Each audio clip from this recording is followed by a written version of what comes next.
Tree Talking Time is brought to you by Conkey's Outdoors. Get all your hound hunting needs at conkeys.com.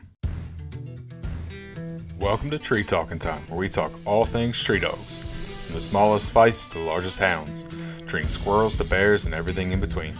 And from time to time, we might even run a little fast game.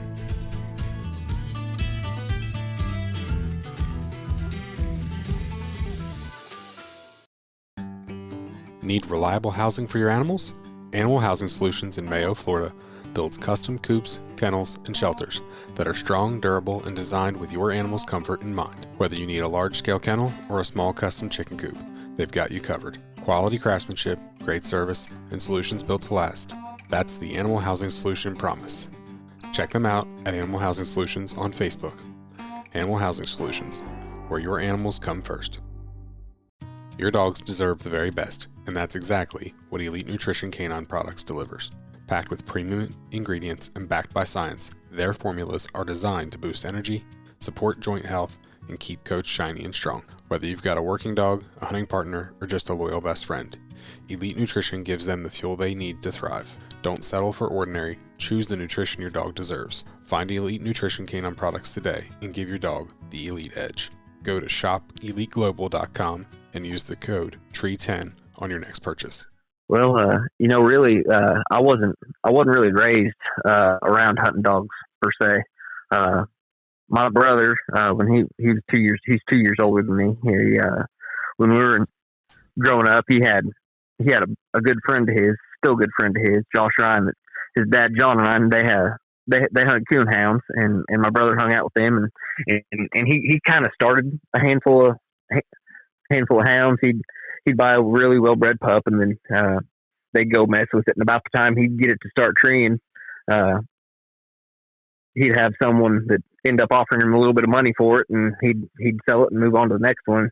I think he took me coon hunting with him one time, but that was about it. And that was pretty much my exposure to dogs when I was younger.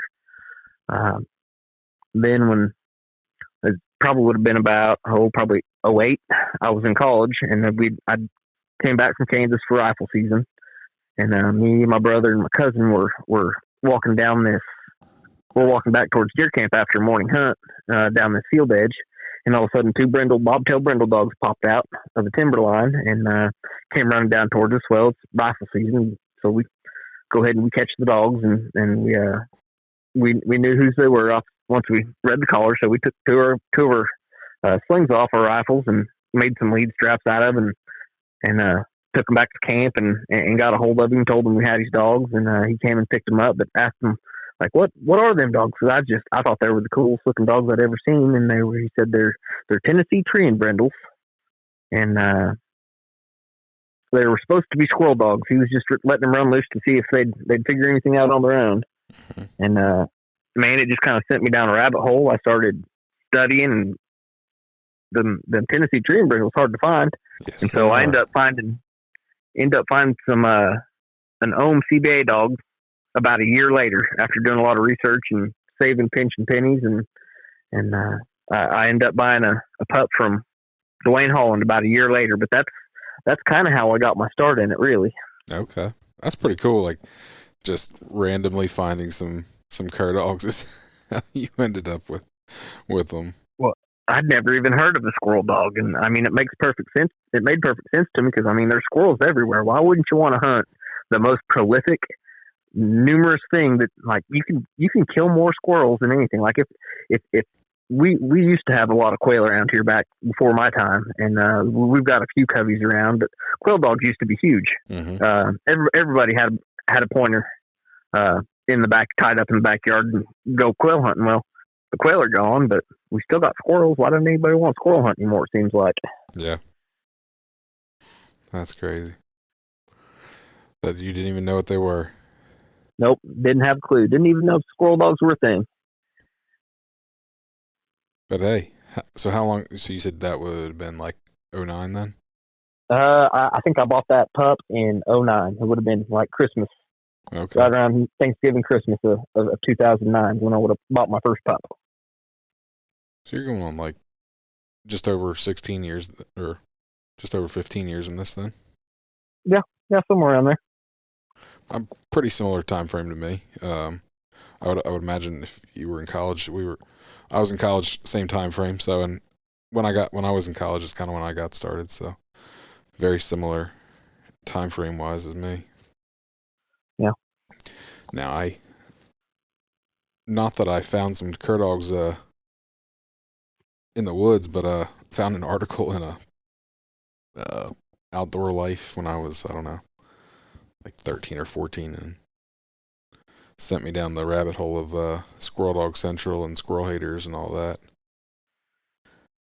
So all through high school, I was doing my research in high school, and then finally college rolled around, and that's when I was able to finally find somebody that had some dogs, and that's when I got in. So kind of similar. Yeah. Squirrel Dog Central was kind of really my education, where I got my education, really, which however much you can learn about training a dog, which I think the dog trained me as much as I trained it, if I'm being just real honest about the whole situation. We neither one of us knew what we were doing, but we were both hard-headed enough to not kill each other and figure it out eventually. There you go. She was not an early starting dog. She I don't think she really treated her first squirrel until she was probably 16 months old. Oh, wow. Probably, if I was guessing. But I mean, I was broke enough at that time. I'd spent $300 on a puppy. I couldn't afford to go buy another one, so this one had to work. Yep. Well, your luck's better than mine. My first one was a dud. Yeah. Yeah, she ended up being a really nice dog before it was all said and done. Good. Man, I had a lot of fun with her, but she wasn't trained. I combo hunted her, and I was so happy when she started treeing that I'd shoot. I mean, if I'd have found a hippopotamus in the tree, I'd have knocked it out to her. I was so proud of her. Yeah. So I mean, possums, anything that was in a tree, if she was barking at it, it's probably gonna die. Oh, when I was training my first pup, I caught possums in traps and showed them to her. I didn't care. I was like, I even caught a groundhog one time, and I was like, whatever. I said, if I can get this thing to go up, I mean, I knew groundhogs could climb trees, so I was like, we'll move it far enough away from its hole, and hopefully it'll climb. It unfortunately did not. It went under a brush. It found a brush pile. But I was like, I'll turn it loose and see if we can get it to climb. Whatever. Yeah. And you know, looking back, I kind of miss having just like an all around close hunting meat dog, because the dogs I have now aren't nearly as pleasurable to hunt when game's not moving. Because like I used to, I'd take people a lot more back then with me, just honestly, because the dog I'm hunting right now is kind of not for the faint of heart. Okay.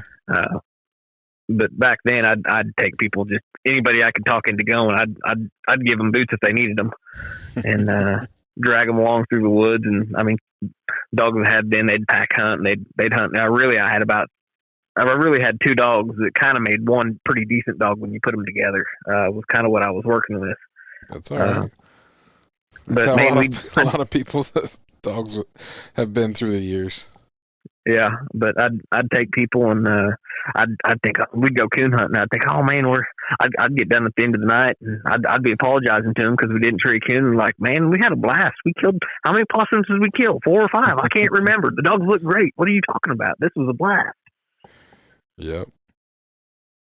When you don't go with expectations, it's a lot more fun. Yeah, I agree. Well, for everyone listening, I'm sure you know this voice because everyone not everyone, but most people that listen to my podcast are probably already listening to yours. But in case they're not, Colby, why don't you introduce yourself? Hey, everybody. My name's Colby Langford. I am the host of the Slick Tree podcast. And glad to be on here. Ben, I respect you and your show a lot. I wish I had time to put out an episode a week like you do. I don't know how you do it without getting burnt out, to be honest. But kudos to you for that, because I enjoy listening to your show as well. Thank you. How long have you been doing Slick Tree podcast? Oh, I think November or December was 2 years. Okay, that's what I kind of thought. Just a little over 2 years. You're every other week?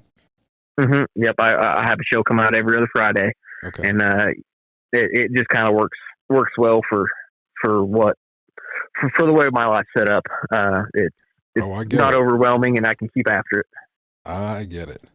And honestly, that was my plan, actually. My plan when I started was to go every other week. Now, when I got started, I had like 7 episodes that had been released previously when I was on another feed. And so I was like, well, I'll just release them in my off weeks. Well, because I had so many of them, by the time I got through all of them, I had released an episode every week for like at least 2 months, if not a little more. And also I had like 3 or 4 recorded before I even started on my own feed. So I had like this whole, I had a pretty decent backlog of material. And so I was like, we'll just keep going with it every week. Well, I wish. Hats off to you for it. I wish, hindsight, I went every other. But just from a standpoint of it is daunting at times. Yeah, even with the every other week, I would hate to admit how often I end up. I'll do good here and there, and then I'll try to get 2 or 3 shows ahead. But I've recorded a lot of shows the Thursday evening before the Friday morning they come out. Hey. Shots fired. Yeah, there's been a lot of how it goes sometimes. There's been a lot of Monday night recorded Tree Talking Media episodes. Yeah. I'm scrambling like, let's see, who can I get on this podcast today? And I get it too. Like it's at the end of the day, my opinion on my show is it's a Squirrel Dog podcast, and I appreciate my fans and the people who listen. But like if I have a guest that has something come up and we're planning on recording on Wednesday, and something happens with one of his kids and he can't do it, and like there's no hard feelings there. It's not that, let's try not to take it too serious. Oh yeah. No, and for the people that come on the show, it's like it's not their, they have no commitment to it. So it's like it's not the same as it is for me and you. And so it's our show. So we kind of have to own it. Like I said, I've had some reruns here and there. I missed my first show beginning of December, end of November, beginning of December, something like that, because I had planned on recording one and then it fell through, and so I get it. Yep, I wouldn't sweat it too much. Yeah.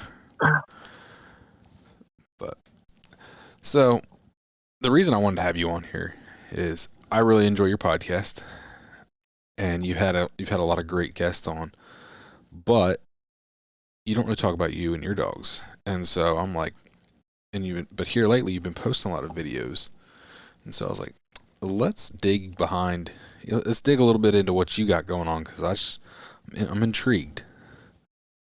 So well, thank you. I'm glad I've got the little dog I've got right now that I've been hunting a lot is her name is LRT's High Contrast Cray Cray, and the high contrast comes from I'd been hunting brindle dogs for pretty much ever. Some black ones mixed in here, but brindle's the way I like them painted. Dark brindles, just how I like to look at them. And I end up getting a black and white dog. And man, can you see those things running through the woods? Yes, you can. So I was kind of in shock at how well I could see that dog. But I bought her. She was a little over a year old. So just to kind of back up a little bit, that first pup I bought from Dwayne Holland, her name was Langford's Little Dixie, and I had her till she was about 13, and I'd had my son at that point, and she was a house dog for the whole time. I mean, she slept under the covers with me. I mean, when it was cold in the house I lived in college, and like we had to keep each other alive on them real cold nights, kind of deal. So when I had my kid, my first son, or my first child. He absolutely loved her as a little boy, and as soon as he could crawl, he didn't want to do anything but climb on and pull that dog's ears. And she wasn't used to it, and she growled at him once or twice, and was like, "Well, it's not hardly worth the risk." And so she got moved out to the kennel, and so by the time she was about 13, I ended up giving her to a friend of mine, and she spent the rest of her life running around with him, and then when she went ahead and passed, he brought her back here, and we buried her right out here by the next good dog I had was my LRT's Hillbilly Hoss dog, which was another Brindle Mountain Cur, and he was a pretty nice dog, another combo dog, and I bought him as a puppy. Or I didn't buy him as a puppy; he was given to me by some good friends of mine, the Hilliards up in Hank and Henry, and kind of north central Missouri, and got him going, and he turned out to be a really nice dog. And when he was 5 or 6, he kind of died in a freak accident on me, and I was kind of left without a good dog. I'd kind of just been hunting him really hard the last couple of years, and kind of had all my eggs in that basket. I'd won, I think it was I'll put my head out in the hallway and see what year it is, so I don't have to guess, but I won Oklahoma Home CBA State 2022. Okay. The Squirrel Lane Coon Hunt both with him in the same weekend. Won the Coon Hunt Friday night, and then the Squirrel Hunt the next day. And then I was really planned on starting a breeding program around him, and he got tangled up in a water bucket of all things in a heat wave of summer, and he ended up passing away. He had a heat stroke over the deal. The way it worked out, just a complete freak accident kind of deal. But I was out of I didn't have anything to treat at that point, and I got into bird dogs a little bit there for a while. Bought a short hair and a wire hair, and messed with them a little bit. And actually, I think I bought the short hair before he had passed. Okay. I think she was a pup when he passed. And then, but I went a couple of years there where I probably went 2 years there where I really didn't have a dog that treat anything. And, I kept trying. I just kept having bad luck. I'd had a female, and I tried breeding her and keeping pups, and I just wasn't having any kind of luck. Where I live, I've got 20 acres here. That's timber, and, there's a river right down the hill from me, and there's a pretty good sized cattle ranch across the road from me with timber on it, and we just kind of don't really have much for fences, and we've got a lot of game. Nice. I mean, I've got trails cut all through my property, and you can ride a side by side or a 4-wheeler or walk them, and I've got feeder buckets set up, and it's not for a lack of trying, but I just didn't have any luck with pups, and it could have been the genetics I was trying to mess with.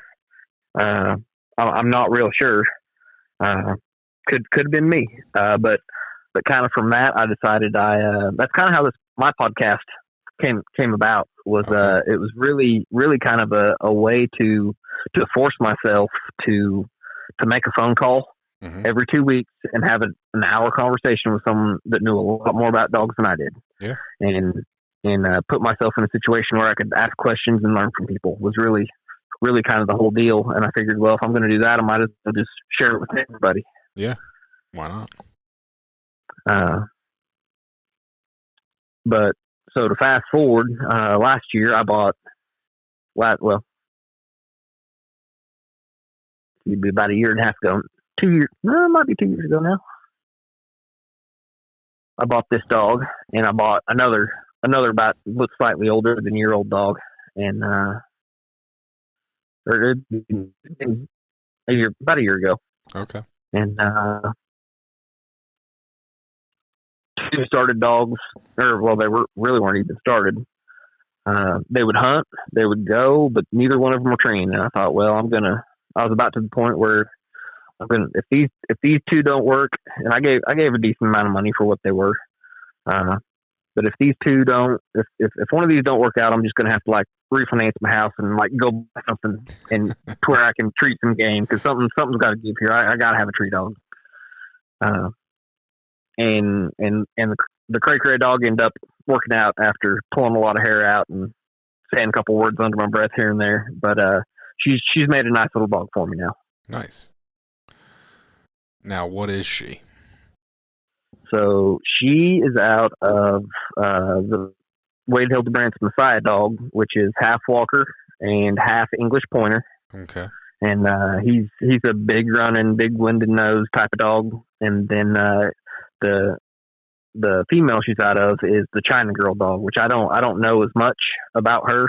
Mm-hmm.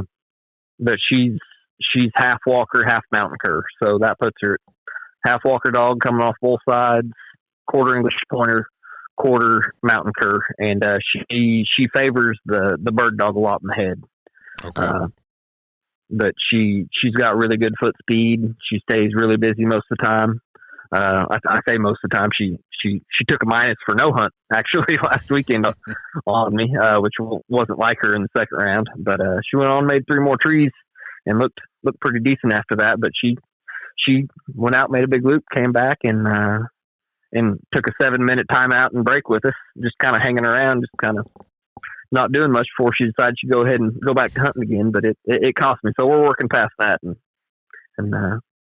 But she's got a big winded nose. I don't know how she does it. I can't tell you how many times I've watched her on the Garmin, and she'll take off and she'll run out, and you'll see her. She'll be going, and she'll turn hard back into the left up whatever way the wind's blowing. She'll turn back into it more than 90 degrees, and you'll see her shoot over there 100 yards. And as quick as she stops on the Garmin, she's hammering, and she's got the squirrel.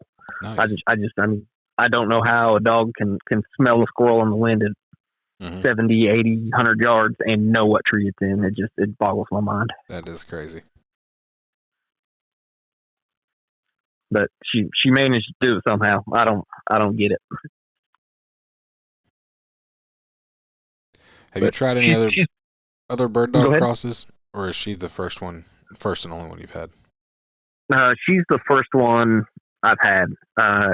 So I mentioned I got into bird dogs a little bit there for a while. Well, I've still got them, and my German Shorthair is super gamey. When she was about a year and a half old, while I was bird hunting her, a lot of times you get around them Kansas hedgerows, you'll have big fox squirrels laying around, and I kind of had to break her off. She never full on went to wanting to tree them, but like I had to break her off wanting to tree on them some. And so and she's a super vocal dog, and she's actually got a really good mouth. And so after I got the cray cray dog, I thought, well, you know what? That was about the same time I'd interviewed Keith Miller, Keith Sutton-Miller, and talked bird dog crosses with him, and I've been really impressed by a lot of the things I've seen out of that short hair I've got. So I thought, well, you know what, I'm gonna try my own hand at making a cross. And so I took her. Cheyenne Cummins lives just not far from me. Yep. And so I took my bird dog over, and we bred her to Shaq. Yep. Last year, and I've got 3 of them right now. I just got one of them back from a guy that didn't end up hunting it. But I've got 2, and it's kind of like Keith had warned me. A lot of them don't start early. A lot of them really start late. He's told me he gets a lot of them back after they're a year old, and people kind of get burnt out and sick of messing with them. And then it's not very much longer after that, and they just kind of click over and start figuring it out. Yeah. But mine are showing good progress still. They've got a lot of hunt. They've got big noses. They've got good mouths, and I haven't gave up on them yet. So, just knowing bird dogs in general, and also knowing Shaq, man, them pups are going to cover some ground. Yeah, from what I've seen, so Keith actually made a cross on Shaq about 2 months before I did. Okay. And actually one of those pups had just been dropped off at Cheyenne's whenever I was over there breeding. but he likes using English pointers, Mm-hmm. which, I mean, if you know much about bird dogs, most people are going to know that like an English pointer is going to be like I'd consider like more like a walker dog Yeah. of the bird dogs. They're going to be the rangiest, the biggest foot speed, and kind of hunt for themselves a little more than they hunt for you, type of dog. Mm-hmm. Whereas your German short hair is going to be, they're going to be better about wanting to quarter and kind of work the field in front of you and kind of hunt with you more than the alternative. Yeah. And if I'm being honest, I mean they're going to have they're going to be a little lighter on the foot speed. They're not going to cover as much ground, but they're also more apt to have fur drive, since they are a versatile breed compared to the English pointer being a straight bird dog. Yeah. And I've really kind of seen that. I actually end up acquiring one of the dogs out of that cross, the Shack cross that Keith made, and Ricky Merrill's got him.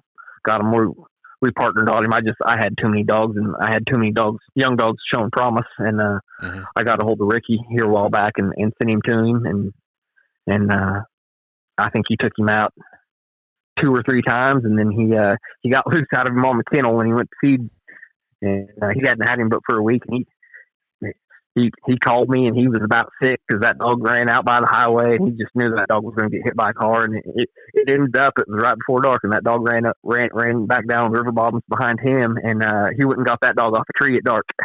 Nice. A couple minutes later, and since then he's been killing some squirrels with him, but messing with that dog and then messing with these short hairs, the short hairs definitely I think are going to have a better handle, or at least they're going to quarter more. They're not, that dog was not afraid to go a half mile in any direction at any time. And he might be a half mile one way, and you look down through him, and 2 minutes later, he might be a half mile the other direction. Whereas the short hair crosses seem like they're going to hunt something out really good. Yeah. And not be quite so straight line. Okay. I like the look of a lot of those bird dog crosses. Like you said, most of them tend to be white. And from a standpoint of when you're looking in the woods, I had a female that was brindle and white. And I always like that, as you look down through the woods, you could see her, a little better than you could a darker colored dog. Yeah, well, I mean that can be a blessing or a curse. I mean, if you're wanting to pleasure hunt, being able to see him it's a good thing. But if you're competition hunting him, if you can see him, that can get you in trouble too. Well, I'm just an old pleasure hunter, so yeah, it doesn't really matter to me. Yeah, but no, I'd like to figure out a way to cross them. If I could paint one now, any color I'd want them to. I'd want them to look about like the dogs the short hair walker crosses I've got. They're black headed, white bodied with big black spots on them. And if I could figure out a way to make the black turn to brindle, that'd be all right. There you go. But I don't know. I'm not too worried about that, because right now I'm really liking what I'm seeing out of the walker crossed into them stuff. So I'm probably gonna keep on that. And Cheyenne's got a really good breeding program and has for a really long time. And so if that female I've got ends up working out the way I think she's going to, I'll probably in the future plan on probably crossing her back to something out of Shack, maybe Stogie or something. Okay. And kind of doing a line breeding program off Shack and with a little bit of a bird dog crossed in, and see kind of where that gets us. Yeah. Now, I know you said in the beginning you combo hunted your first dog. Do you coon hunt anything or possum hunt or anything like that anymore, or is it all squirrels? It's not for lack of want to. Kind of the way life has worked out for me. It makes it really hard to coon hunt these days. So I've got a little boy, and I've got a little girl, and my little girl actually I haven't really talked about this much on my podcast, but she's level 3 autistic and is verbal, and so there's some definite challenges in our life that revolve around that, and So it makes it a little bit harder to be out at night past bedtime and stuff. And I'm self-employed, and kind of the way it works out is easier for me to get up, help my wife get the kids ready. She runs them around to school and therapy, and on the days I don't have work scheduled, it's a lot easier for me to get them out the door, headed off to school, and then I can get my squirrel dogs loaded up, and I can go mess around, run around the woods, and then be back home and be around and be present for my family in the evenings a lot better. And Yeah. so right now in this chapter of life, I don't really get to do much coon hunting, but I'm sure I'll get back around to that at some point. Yeah. Conkeys Outdoors is proud to be a sponsor of Tree Talking Time. Family, hunting, tradition is the Conkeys motto. They understand the importance of passing down the tradition of hound hunting. They are a family-owned business that treats you like family. They also understand the importance of having the gear you need when you need it. Conkeys carries everything for your next hunt, and it ships to your door quick. They also offer great warranties on all tracking systems and financing options. Check them out at conkeys.com. You can also use the code TreeTalkingTime5 in all caps to save as well. Yeah, my boy and I, he'd been begging me to go camping. He's just about to turn 8, but we took the jet boat and loaded up the male dog out of my shack in Short Hair Cross, and we took my little ultralight backpacking tent and some mountain house and little jet boil and a leaf of straw and a tie out, and we went down on the river and pulled up in a little slough and had us a nice little camp here a couple of weeks ago. Which I gave that little turd my good sleeping bag, my degree bag, and I used my 20, and I woke up about 4 a.m, and man, I was cold. Yeah, I was cold, and I looked over there next to me, and he's got his head out of his sleeping bag, and he's just snoring away as comfortable as could be. But that's the way I'd rather it be, anyways. But. Yeah, that's funny. That's why a couple years ago we were looking at getting our kids some sleeping bags, and most sleeping bags that you could find were not great. Yeah. And I found some 0-degree bags, kid bags, and my wife's like, I didn't really want to spend that much money. I'm like, look, if we're buying sleeping bags, this is what we need to buy. Because I'm like, that way they're actually good. I'm like, these aren't for sleeping, on the floor at your mom's house. These are like for actually camping. Yeah, and it gets cold in the woods. Yeah.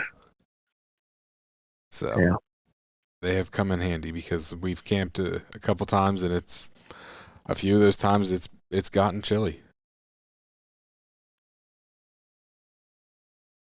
Yeah, we enjoy doing that kind of stuff. I mean, it's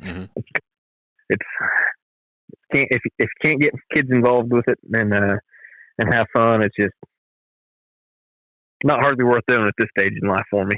No, I'm right there with you. I love taking my boys out, and honestly, this year I've hunted more with my kids than without them, which historically has been the complete opposite. Normally, it's like I take them a few times, and granted, my hunting this year has not been great as far as how much I've been doing. So, but most of the times that I've went, somebody's been tagging along. Yeah, that's one of these. So I've still got a male and a female out of the shack Short Hair Cross, and if one of them ends up making a squirrel dog, I'll probably I probably won't push it to be like a comp style dog, like the way they like to quarter, and kind of cut the woods up really good and come back and check around you, but still be busy and moving. I'll probably keep it to where it's more of a pleasure type dog. Yeah. And have something that's a little bit more enjoyable for the kid to go hunt. Because right now, like that cray cray dog I've got, if you unclip her, and the squirrels aren't moving, it's not. Well, the last tree she made Wednesday was 700 yards. She had the squirrel when I got there, but I mean that's 700 yards is a long ways for a 7-year-old to walk through the woods. Yes, it is. So I'd like to get my hands on something that suits us and it's something a little bit more 200-300 yard dog, something a little bit more manageable. I understand. That is, we just picked up a female that's like that, very hunts close, pleasure dog, you know. So Yeah, I mean, honestly, I really wouldn't mind trying out a feist. And I almost hate to say that because if I brought one home, I tell you what, I brainwashed my kid enough to know that if I brought home a prick-eared dog, he would say, "Dad, what's that? We don't like prick-eared dogs." You got him trained up right, huh? I got him trained right. That's too funny. And I apologize to anybody listening to this that's got a prick-eared dog. I really do apologize. It's just not what we've always preferred to hunt. I'm just not. They've got a tail, and I don't like them if they got prick ears. Doesn't matter about what any kind of dog. The float down, and we'll want the tail chopped off. That's just all there is to it. I'm right there with you. There for a long time, I didn't have any dogs with tails, and then it got to the point where almost everything I had a tail, and now I'm 50-50. Mm-hmm. Yeah, I wouldn't mind trying one of those leopards at some point in life. What all are you hunting right now? So I've got he's an X-bred. He's half leopard, half plot, and then a couple leopards, and then like I said, we just got that squirrel dog, which I don't really know much about her, like where she come from or anything. But gotcha. she's Merle. She looks like a little leopard. She looks like a little old leopard cur. I got you. She's a little cur dog. Like I said, she's got a Merle saddleback. She tree squirrels. She treed coon one day. Yeah, she's a lot of fun to hunt. Meat dog, I like it. Yep. That's actually why I bailed on you last night. Our weather, with this big storm, is supposed to be in the toilet for the next at least a week, if probably more. We're going to get a bunch of snow dumped on us, then it's going to be really cold. And so yesterday it got up to like mid-40s, and last night was still in the high 30s. I'm like, tonight's the last night I'm going to be able to hunt for a while. That's decent, so... That is why I rescheduled. Yeah, that's. I don't blame you. That's all right. We got everything hunkered down and ready. It's about to hit us here. Yep. I think it's supposed to start snowing here in about 2-3 hours. Which we don't get just tons of snow here in northeast Oklahoma, but it's not a freak occurrence. But if we get a foot, that's usually a once every 4 or 5 years kind of deal. Yeah. Oh no, it's been several years since we've got this much snow, and everyone's freaking out. And I'm like, yeah, a foot of snow, it's really not that big of a deal. It's like, yeah, things shut down, but just stay home and you'll be all right. Mm-hmm. Yeah, I'd hunted pretty hard last week, but I had some.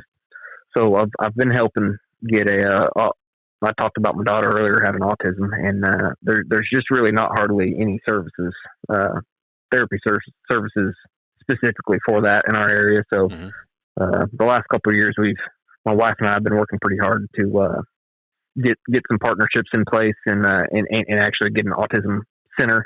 Okay.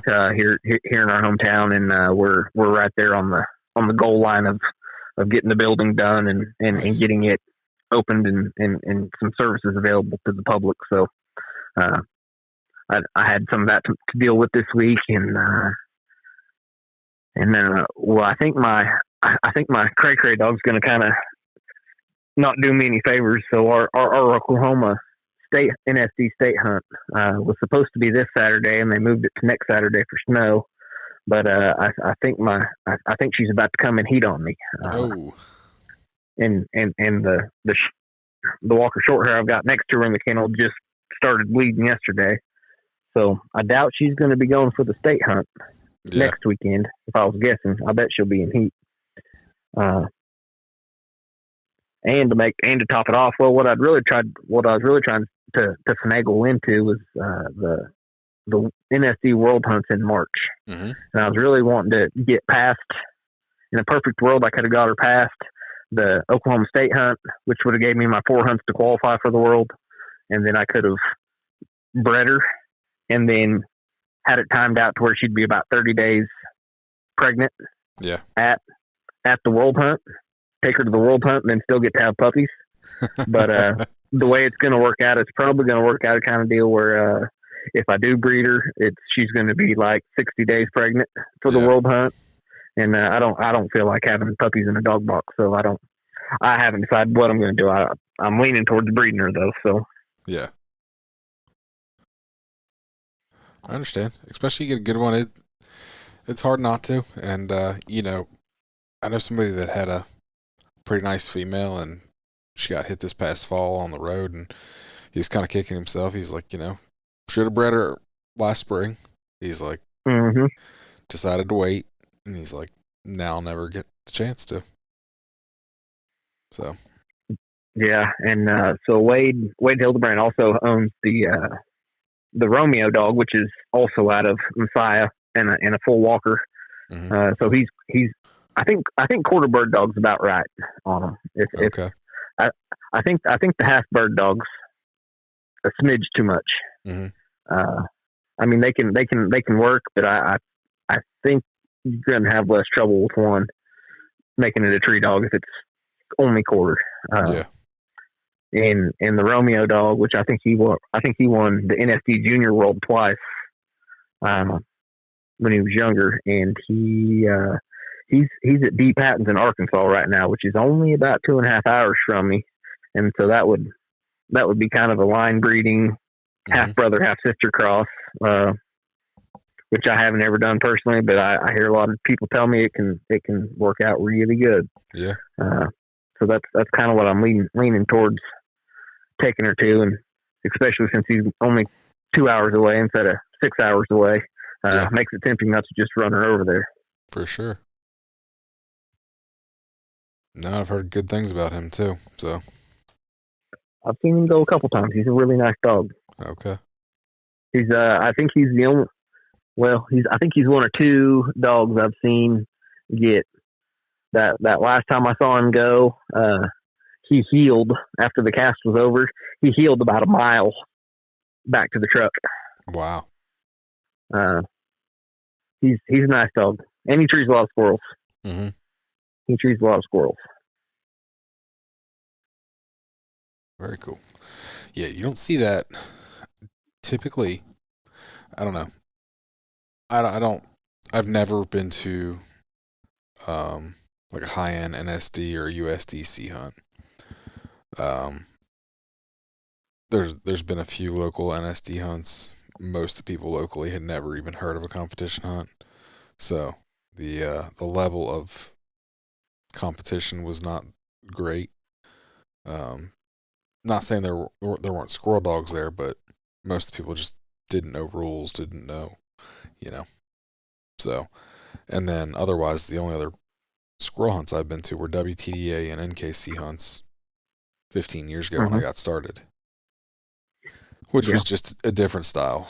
And then with the coon hunts, like I've been to the gamut of coon hunts from local events to pretty big events, and especially when you see dogs that compete on that upper level, you don't tend to see dogs that have great handles like that. For a dog to be able to heel all the way out of the woods, but still be able to go, recut, compete at a high level, be a top squirrel dog, and have that handle is impressive. Yeah, which on that cast, we cut the dogs loose, which it was a hunt I hosted, and there only ended up being 3 dogs there. It was my cray dog, Deed brought Romeo, and then Crystal Tanksy had brought the Grace Junior dog. So there was only 3 dogs, but between those 3 dogs, there was a pretty good handful of world titles that had been won. None by my dog, but the other 2 dogs both have a pretty good resume. Yeah. But we cut them loose, and within probably 5 minutes, Romeo was treed probably 800 yards right-handed. Cray Cray was treed 700-ish yards left-handed. Wow. And Grace ended up getting treed about 100 yards past her. And it was, I think we scored 10 trees and never had 2 dogs on the same tree. It was it was a fun cast. It was action-packed. Yeah, for sure. That's pretty cool. Yeah, I think my phone said we walked. I think it was like 7.5 miles on that cast in 90 minutes. Yeah. And I thought 6.5, and well, it's a 2-hour hunt, but you hunt, and by the time you get everything scored, you're 3 hours. And at the super hunt this past year, I thought that was bad. Yeah. 7 miles in 90 minutes. Oof. Well, I say 90 minutes, but we did take a timeout one time, and we moved them. We moved them. I don't know, it was probably a half mile, and then by the time we got done and time was out, we were a little over a mile from the truck at that point. So yeah, I guess a mile and a half of that wasn't on the time clock, but still, it's still quite a bit of walking. Yeah, for sure.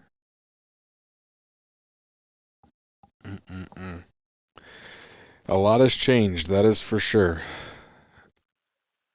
In these competition hunts, I mean, I know you're competing in NSD. Is that where you got your start with competition hunting, or did you start somewhere else? No, really, kind of my start to it was Nick and Donnie Clark were holding the NKC Youth World Hunt around Columbia, Missouri, back not long after I got out of college. And I'd went over and hunted with Nick a couple times here and there, and he'd gotten hold of me and basically said, "Hey, if you're not doing nothing, bring your dogs over. Like, let a kid handle them. We've always got more kids than we have dogs. And just come over and hang out." It was like a fall hunt kind of deal, and I had my nephew was pretty young at the time, and my brother and nephew ended up coming up a couple of years and hunting in it. And I did that for a couple of years, which it was pretty lax on rules. It was more about getting the kids involved and helping the kids handle a dog, and it really wasn't strict competition whatsoever. And it wasn't a single elimination hunt. It was just it was high points win with one round. And but they'd have a coon hunt at night, and then they'd have a squirrel hunt the next day. And I went and did that with them for a couple of years, and then they kind of phased out doing that. But had a lot of fun, kind of enjoyed that time, and then I didn't do a lot of competition hunting until I started in with that Haas dog, and started hitting some NSD hunts with him. Probably back about 21 or so, just mostly pretty local. Nothing more than about 2.5 hours away. So, but I've kind of jumped back into it now that Cray. I don't like going unless I got something I feel like can win. Yeah, so, makes sense. If I'm gonna take a day away from being with my family and being around, if I go, I at least want to have a pretty good chance of making it worth my time. Yep. No, I completely understand that. And I've still got a lot to learn as a handler. I mean, you got to read them rules over and over. You got to study them. That's just all there is to it. I have walked along on my fair share of casts, and I still don't. And most of the casts I've ever been on, I was not handling a dog. I was a judge or a spectator, and I still don't feel I know the rules well enough to really compete efficiently or be good at it, you know? Hmm. If which I think I've been to 3 hunts this year. But anytime I've got a hunt coming up, like I'll read the rules. I try to read through them twice Mm-hmm. and take notes while I'm reading them. And I think the NSD rule book's like 29, 30 pages. Okay. So it takes me. I take about an hour and a half of time doing it, Mm-hmm. and just really try to study them. And every time you read through it, you catch different things, and you kind of read it different ways, and you can kind of apply it in your mind after you see a different situation at the last hunt. And then I usually kind of review anything I have a question on after I'm at the hunt and get home. I'll usually be like, well, I wasn't sure about that when I was in the woods, and kind of review and brush up on that, because there's just the rules are written very, very much like a legal document, but there's just so many ways to. There's so many little things that can happen when you're in the woods on one, that it's just hard to memorize that many different rules. It's tough. Oh, yeah. Most people can't, that's for sure. Memorize it all, you know? Mm-hmm. But it's still fun. What is it that really, like, draws you to the competition? Because, like, it's not something I've ever really had a burning desire to do. Like I said, I've walked along my fair share of them, and I've guided and I've judged several, but just curious as to what makes you want to do that versus just go out and kill a bunch of squirrels. Well, I think part of it is I don't have a lot of people around me that like to hunt the way I like to hunt. Okay. And so, like, I love to go out and kill squirrels, but at the same time, if you do it by yourself all the time, it can kind of get boring's not the right word, but it kind of is at the same time. But if you can, if I can pick out a hunt and say, hey, I've got a hunt coming up in 2 months, like I need to get my dog in shape, tuned up, and ready for this hunt, and I know that I've got a set of rules to play by, and I got to train my dog to play by those rules. It kind of gives me a goal, and it kind of gives me something to work towards and work at. And by and large, every 95% of people you see at hunts and deal with on these squirrel hunts, they're great people, and I thoroughly enjoy spending time with them. And so it's a chance to go get to see some other good dogs work, and be around some cool, like-minded people. Yeah. No, that's the one thing I really like about going to the hunts is seeing the other dogs work and meeting new people and visiting with people that you know. But as many hunts as I go to, usually I'm just not packing a dog. So that's why I was curious. Well, it's like another thing. It's like get back to the meeting people and making friends. Like I took that minus at that hunt 2 weekends ago for the no hunt, and like I've never had to deal with a dog. Like I've never had to train a dog to not come back and leave me. Mm-hmm. Like they can't come back and just sit around. Like I wasn't sure what to do. Like I don't know. And she's not the hardest. Like she doesn't take correction super well. Like if you stimulate her too much, she kind of shuts down. And so I wasn't sure how I should approach kind of handling trying to fix that problem so that it wouldn't happen again on a cast. And on my 2.5 hour drive home, I spent pretty much the entire time talking to my competitors that I've become friends with, mm-hmm. that know more about this than I do. And like, they were giving me advice on like how to fix my problem. And they weren't filling me full of smoke. Like they were giving me honest advice that I trust. And I think that's really cool. Yeah. And appreciated. Sure. I'm just kind of competitive in general. So. Gotcha. Yeah. I grew up. I didn't play lots of sports, but I did wrestle, and I played football growing up, and I wrestled for I think 12 years. Okay. So got pretty competitive with that. So you're just scratching that itch, huh? Scratching the itch. There you go. Well, before I let you go, I need another good hunting story. Ooh, another good hunting story. Oh, God, put me on the spot like that. I'm trying to think of one.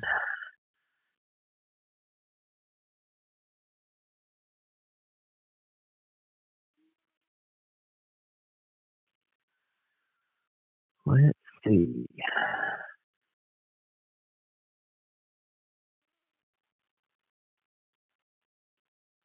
Boy, I'd have thought that I'd have made a list. But that all the time. That's one of the number one things I tell people whenever I'm gonna interview them. I say, hey, think of some stories and write a list out. Uh, okay, so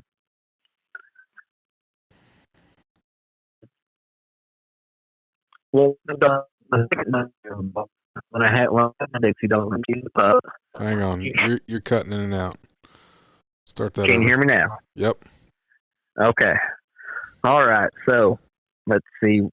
Back when my Dixie dog was still pretty young, and she wasn't really wanting to hunt out and get out away from me. Now I'm talking she'd want to go 40, 50 yards. I mean, she'd never get out of your light at night, hardly. And so I had somewhere or another I'd heard get another dog and that'll hunt out, and even if it doesn't tree, she'll go with it and get out of from you. So I got another dog and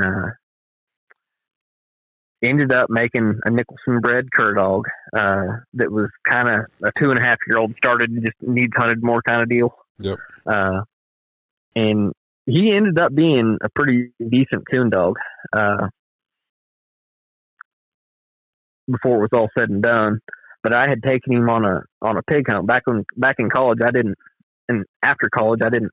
I was single, didn't have anyone to take care of my dogs if I left to go on a trip, and I went down to southeast Oklahoma on a pig hunt, and didn't have anyone to take care of my dogs for 5 days. So, well, of course, I'm just going to load the dog box up, and I'm going to take them down there with me. And so we're down there, and it's a guided hunt. One of my buddies, or is my cousin, liked to go hunt with dogs, and the guides had hog dogs. We were mostly down there spotting and stock bow hunting, but my cousin liked to kill one over dogs. So I'd always go with him on the dog hunt. Well, I got the bright idea that I was just going to take my coon dog that I think had gotten like fifth or sixth at the junior world that year. I was just going to take him, put him with the hog dogs because he'd bait a pig before, and my brother tried to talk me out of it. Said, it'll be fine. So I sent him in there, and with the other dogs, well, they end up getting bait, and here comes Rip.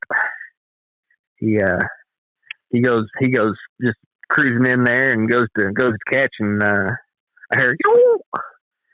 And dog ends up coming back, and I mean he just about took a cutter to the heart, but he about got done for that day. So that was, I guess that's the story about the time I about got my good coon dog killed by being foolish and taking him to a hog bay. But Yep. I don't know. If I lived down there, I'd be real tempted to be dumping on some hogs. Man, they're hard on dogs. Oh, I understand. They're hard on dogs. That's kind of why we don't have tons of pigs, and there's a few around where I live. But we don't have a ton of them. We've got enough that a guy could probably hunt them if he really made a business of it. Yeah. But I can't hardly stand to watch them just get cut up and killed as much as that. Oh, I understand. As much as they seem to. Yep. The hogs are definitely hard on a pack of dogs. That's for sure. Mm-hmm. It's an adrenaline rush. It is exciting. That is for sure. So, well, Colby, I really appreciate you coming on here. Well, man, I've enjoyed the conversation. Like I said, I've been listening to you for years, and always enjoy listening to you. So it's I'm honored that you think enough of me to invite me to be on your show. Well, of course, like I said, I've been listening to your podcast for a while, so just a matter of time. And like I said, especially when you start posting videos, I'm like, well, you don't really talk about your stuff, so let's find out. And that's the joys of a podcast. You basically get a right to be nosy. Fair enough. So, Fair enough. but thank you very much. All right. Thank you. You can find me on Facebook and Instagram at Tree Talking Media. And until next time, keep 'em talking in the timber.